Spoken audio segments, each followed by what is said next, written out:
cobblestones, square circles, and laughs. The Road of Savate. Professor Boutron embarks on a journey across France to interview the living professors of Savate in 2012. This documentary captures the history of the French martial arts as told to you directly from each professor. Those who trained in the noble art of French foot fighting Savate understand that the professors propel the spirit of pugilism.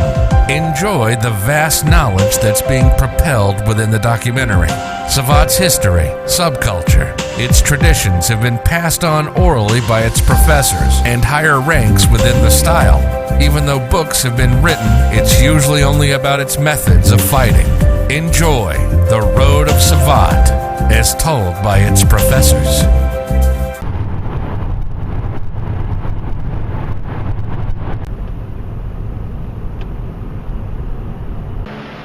Right now we're in Marseille, and we're looking for the first professor of Savate in Marseille, who is Claude Simoneau. And we have an interview with him in a couple of minutes. And he's the one that codified Savate and moved it forward during the 60s, late 50s, 60s, and after. It was a great man, great professor of what we've heard. So we have to come and interview this sage of Savate. Bonjour. Je m'appelle Claude Simoneau. Je suis professeur de boxe française, bien que je n'enseigne plus. Mais quand on a été professeur de boxe française, on l'est pour tout le temps. J'ai connu la boxe française par le biais du karaté. C'est Henri Play qui, devant moi, une fois, a prononcé le nom de Bernard Plazet, que j'ai retrouvé avec Jean Dionneau, quand j'ai fait mon service militaire dans l'armée française, qui avait jugé à tort ou à raison en ce qui me concerne qu'on pouvait faire de moi un officier, passable ou pas, je ne sais pas. En tout cas, on s'est retrouvé à l'école militaire d'infanterie à Montpellier.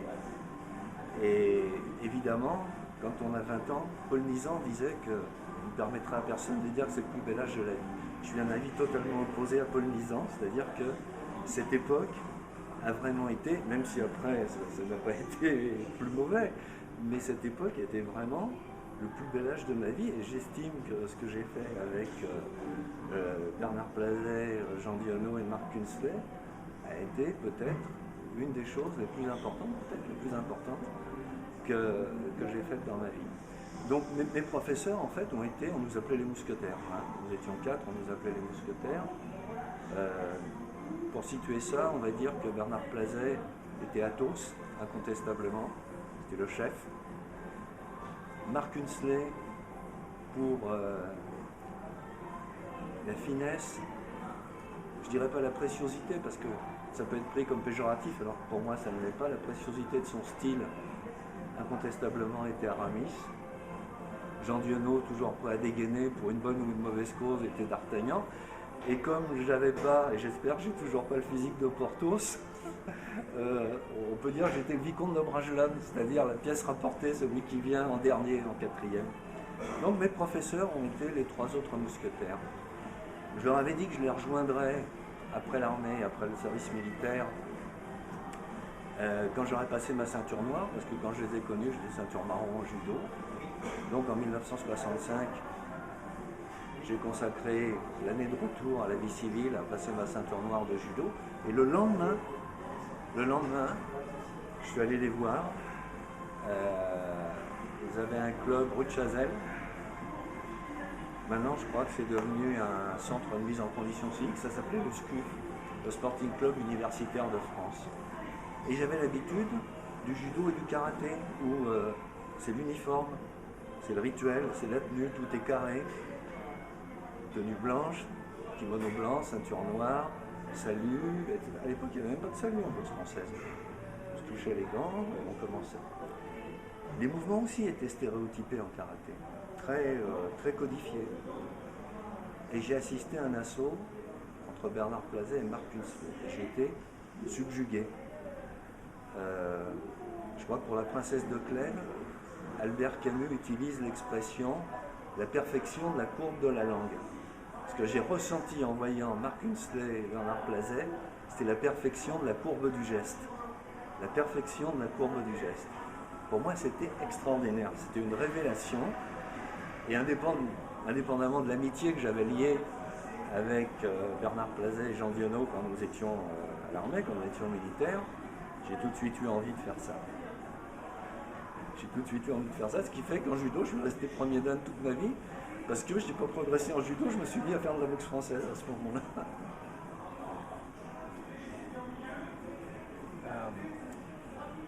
Un professeur de boxe française, pour moi, c'est quelqu'un qui a reçu quelque chose, et qui a le devoir de le transmettre.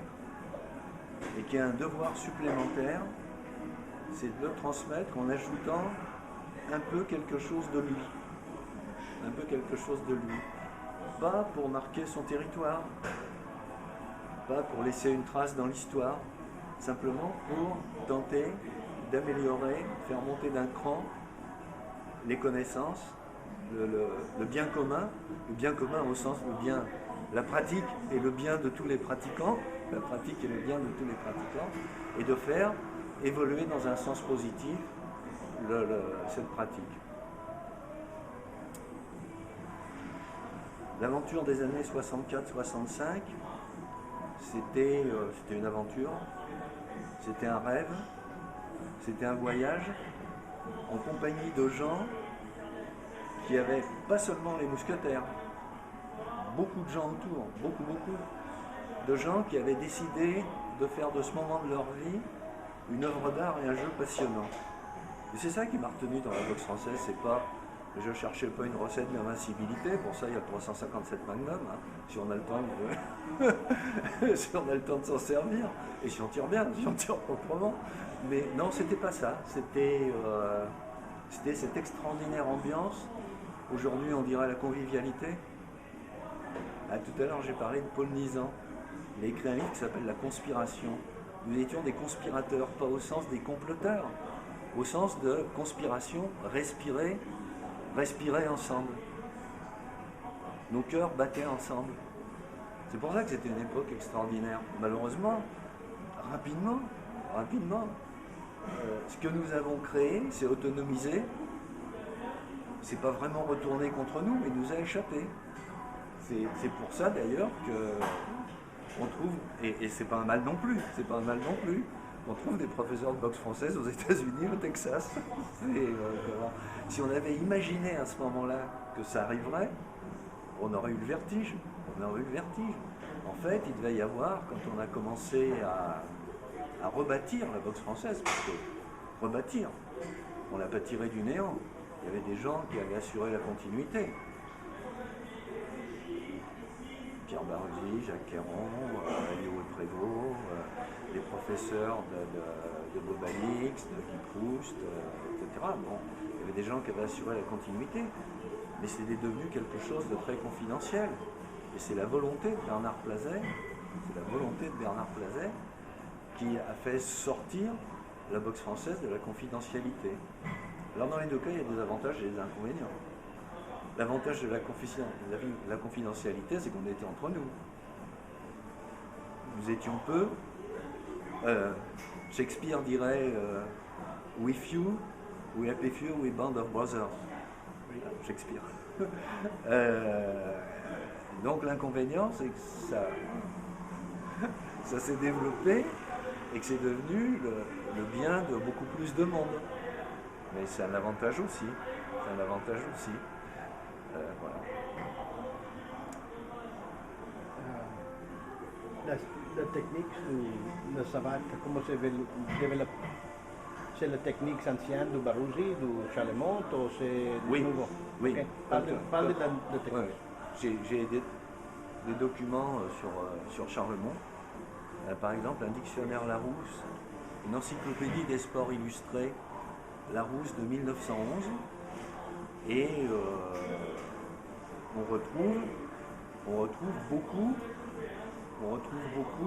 de ce que nous faisions, qui nous avait été transmis par Barugis, qui était l'élève direct de Charlemont, par Pierre Plazet, le père de Bernard, par Alliot et Prévost.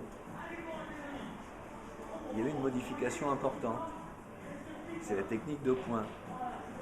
Et ça, on le doit essentiellement à Jacques Queyron, qui avait réintroduit dans la technique de poing de la boxe française. Avant, il y avait coup de poing de figure, presque avec le ikité comme au karaté.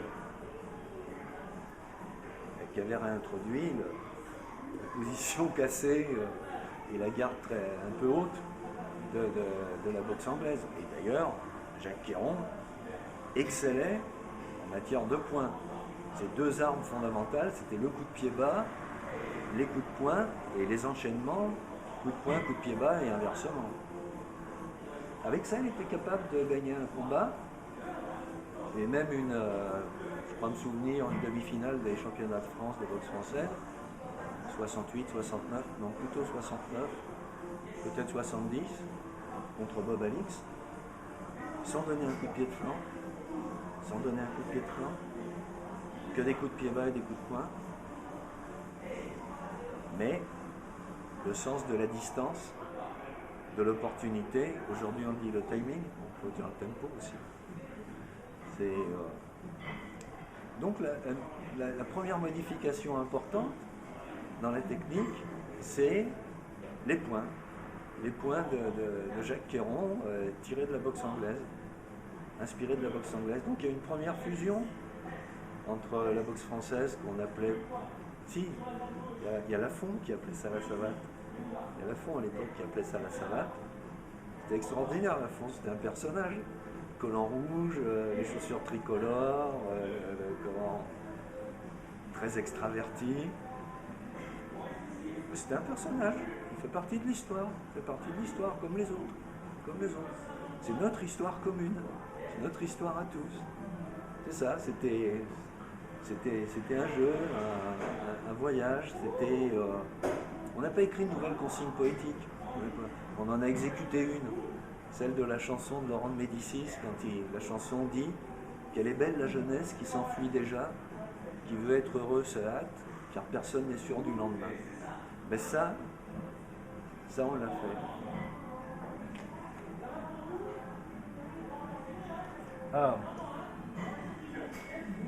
La mélange entre karaté, l'époque du... Alors, si vous avez vu le disque, vous avez visionné le DVD que Bernard Plazet a envoyé à Elle me l'envoie pour qu'on parle de ça. Je suis peut-être un de ceux, ou peut-être celui, je ne sais pas, qui a le plus tenté de faire la synthèse entre le karaté et la boxe française. D'ailleurs, c'était plus une synthèse spirituelle qu'une synthèse technique. Mais c'est vrai que, par exemple, les balayages, je pense que j'ai été un des premiers, sinon le premier, à mettre ça dans le répertoire. Les hachibaraï sur jambe, enfin, les hachibaraï, mot à mot, balayage de la jambe avancée. Je crois que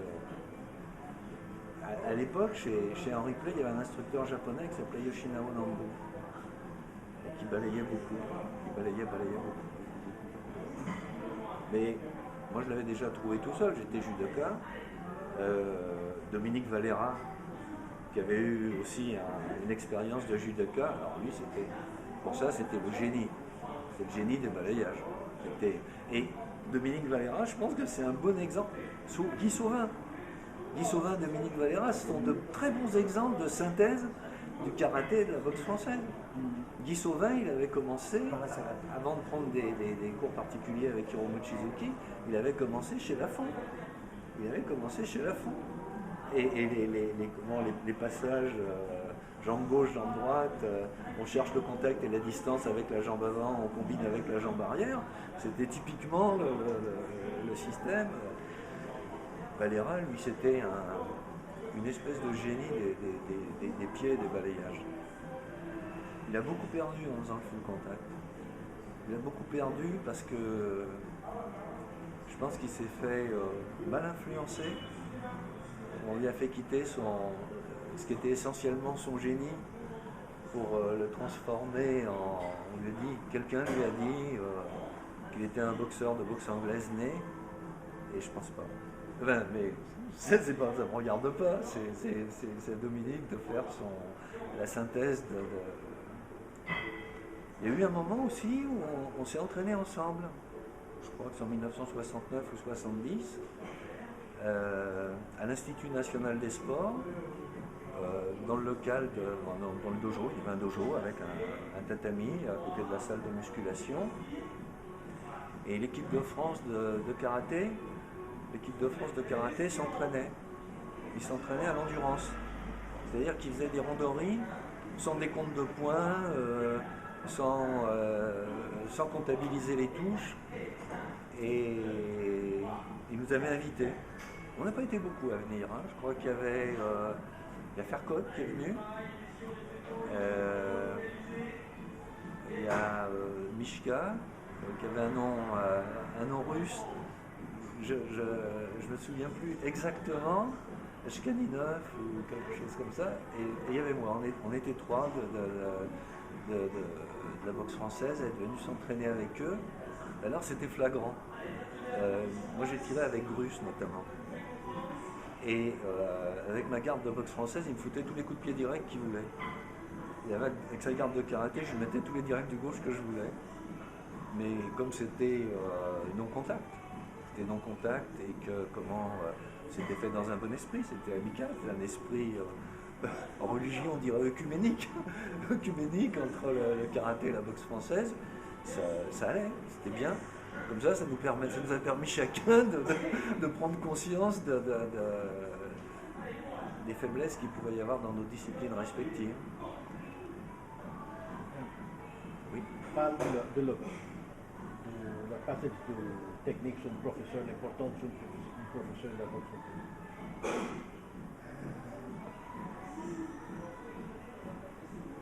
On va dire que la transmission de la technique et de l'histoire de la boxe française, l'importance qu'elle peut avoir au travers du professeur, ce passage-là par rapport aux élèves. Tu parles de ça. Grand sujet. La transmission, c'est quelque chose effectivement de très important. Transmettre n'est pas un privilège, c'est un devoir. Il faut absolument que, quand les étoiles ont filé, à travers dans le ciel, il reste quelque chose de leur passage. Et ce passage, c'est les autres étoiles qui vont scintiller. C'est les autres étoiles qui vont briller dans le ciel. Il faut être très modeste vis-à-vis des pratiquants, vis-à-vis des élèves. Parce que peut-être que certains professeurs croient que les élèves apprennent tout d'eux, mais on apprend énormément des élèves, on apprend énormément des pratiquants.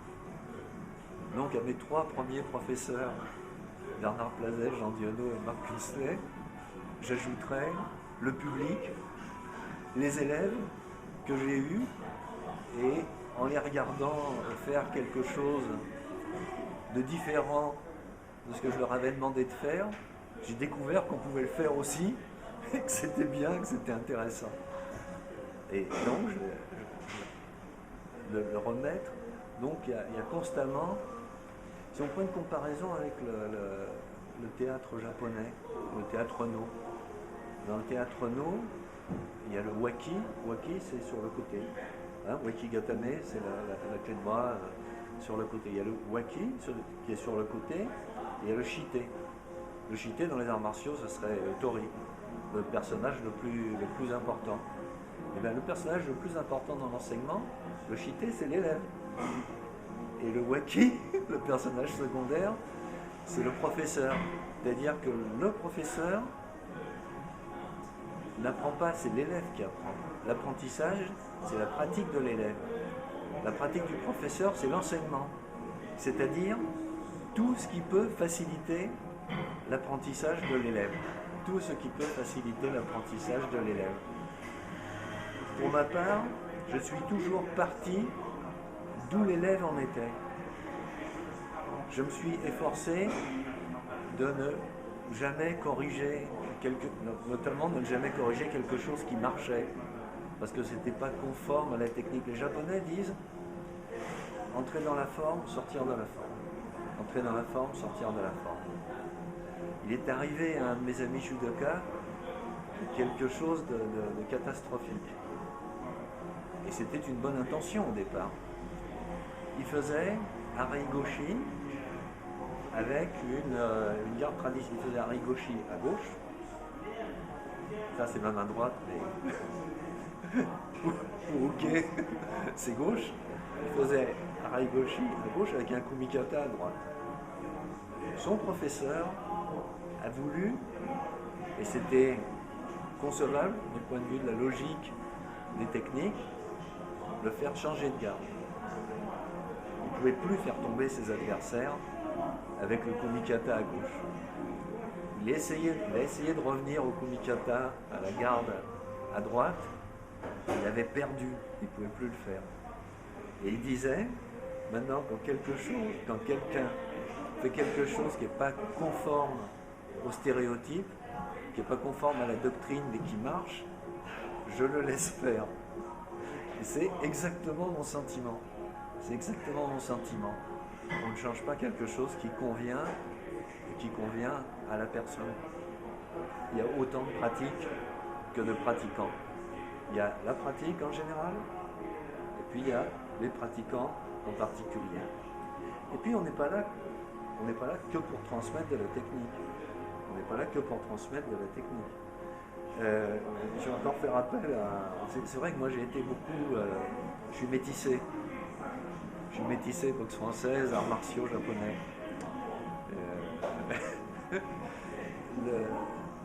J'étais là quand ça s'est passé. C'est pas quelque chose qu'on m'a raconté, j'étais là quand ça s'est passé.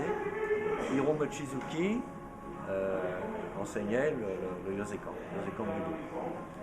Et un jour, il arrive quelqu'un, à la fin du cours, qui lui dit, maître ou sensei, je ne sais plus, comment est-ce que font les moines japonais, les moines zen, pour marcher du pied sur les braises? Et Hiro Mochizuki a un grand sourire, il dit, mon objectif, c'est pas de former des phénomènes de cirque, c'est de former des types bien. Et ça aussi c'est un enseignement.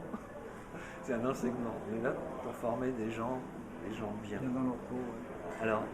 Alors c'est difficile dans les arts martiaux, c'est comme le tir. Double, au tir, est-ce qu'on exerce son adresse ou est-ce qu'on manifeste sa puissance?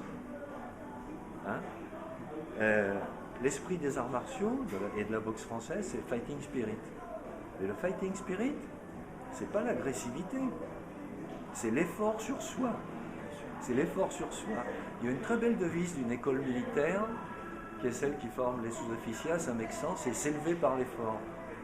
S'élever par l'effort. Pour la boxe française, pour les arts martiaux, pour le sport en général, je pense que cette devise s'applique particulièrement bien. S'élever par l'effort. Il ne faut pas chercher à être le meilleur, il faut chercher à être mieux que ce qu'on était avant que ça commence. Enfin, c'est ma vision de la pratique.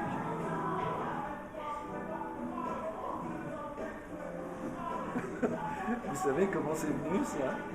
Une fois, il y a quelqu'un qui a fait un bouquin sur la boxe française qui s'appelle Lucher.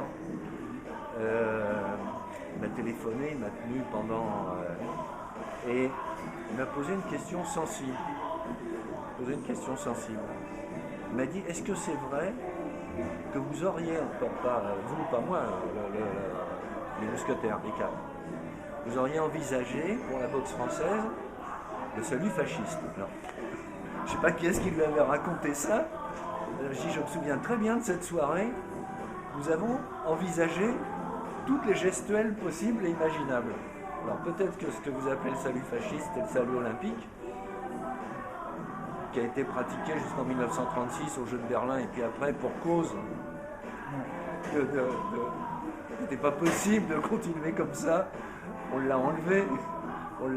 Mais l'équipe de France, l'équipe olympique, dont Roger Michelot, qui a été champion olympique, médaille d'or en mi-lourd, en boxe anglaise, en boxe tout court, en boxe anglaise, est passé devant la tribune officielle en faisant le salut olympique. Toutes les délégations faisaient le salut olympique. Il s'est trouvé que c'était le même. Et je lui dis, non, ça c'est pas vrai. On a envisagé tous les saluts, celui du judo, l'inclinaison du buste. On a même envisagé des saluts farfelus, des gestes que je ne décrirai pas parce qu'on était dans le délire créatif et qu'en même temps le délire créatif ça s'accompagnait d'une grande jubilation. Et je dis pour finir, on a choisi ça, la main sur le cœur, et je pense que c'est bien. c'est bien. Quand je vois Barack Obama qui met la main sur le cœur en écoutant l'hymne américain, je dis tiens, hein, c'est un camarade.